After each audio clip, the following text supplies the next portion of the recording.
consultants. They've got a lot of new ideas. That plan will be released here in the next week or two, with a lot of ideas how to improve the parking.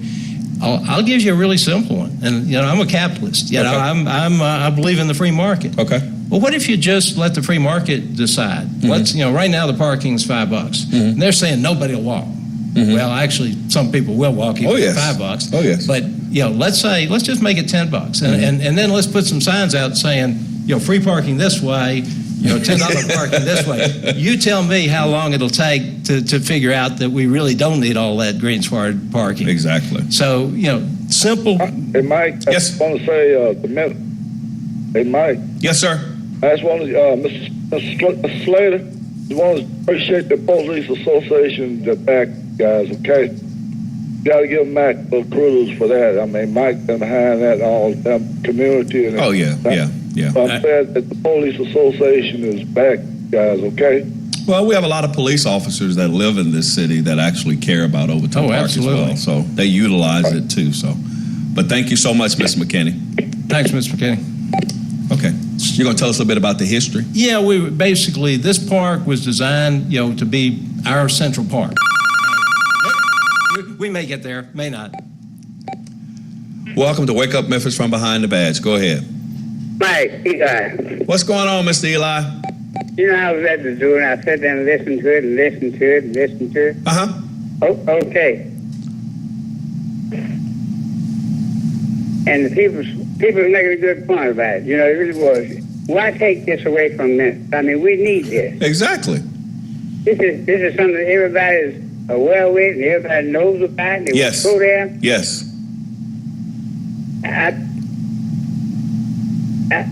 I think they should let that go and just leave it like it is and get into what they're going to do for the poets and farmers in this city and get protection in this city. Not that they're going to put more boots on the ground, so they're going to put some money in the pocket of boots on the ground. Right. Well, we need to try to preserve that which we have. Memphis is growing, and we don't have a lot of green space.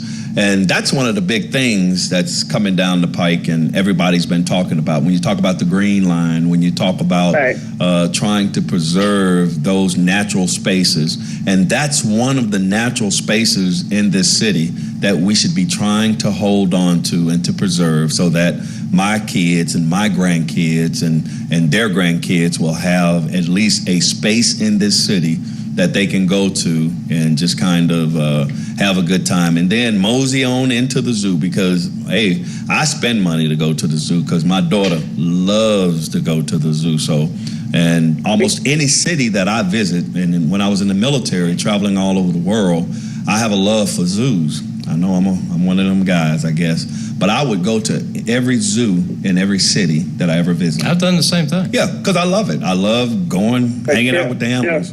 Huh? The people spoke up good, and they should have went home. They should have went home. There you go. So you were there last Tuesday, Mr. Eli? I talked to you. Yeah, I know. I just wanted you to say it. Well, thank you. I'm all for it. I really am. And they have another meeting up there right in the middle of it. Okay. Well, thank you so much, Mr. Eli. And tell a friend. I'm going to do all I can for it. Okay. Thank you. Thank you. All right. All right. History. Sorry. All right. Well, we'll be real quick about the history. Basically, this is a unique park. It's a national landmark park. It is literally a national. It's designated as a National Historical Landmark. Okay. So basically the city's saying, well, yeah, it's a National Historic Landmark, but we'd rather park cars on our national. And Memphis, has done a lot of damage to its history, as you know.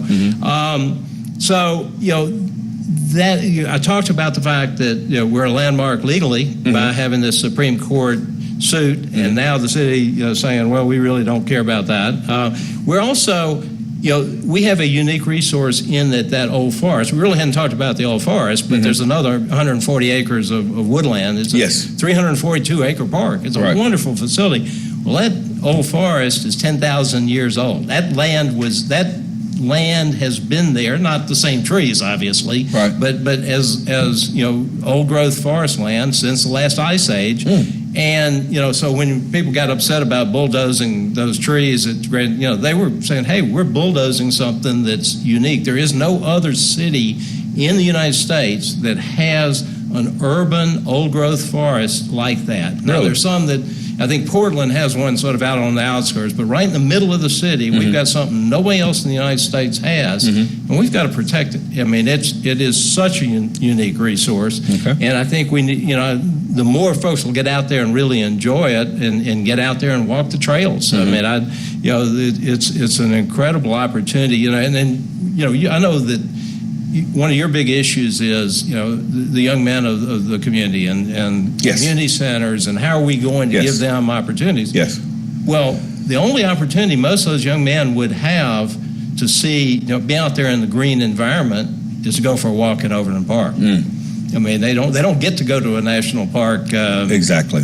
So, it's critical to the community, and it's critical to the safety of the community. I mean, one of the best ways, to turn kids away from doing the wrong thing is give them opportunities, to experience something better. Exactly. And that park is one of the ways they can do that.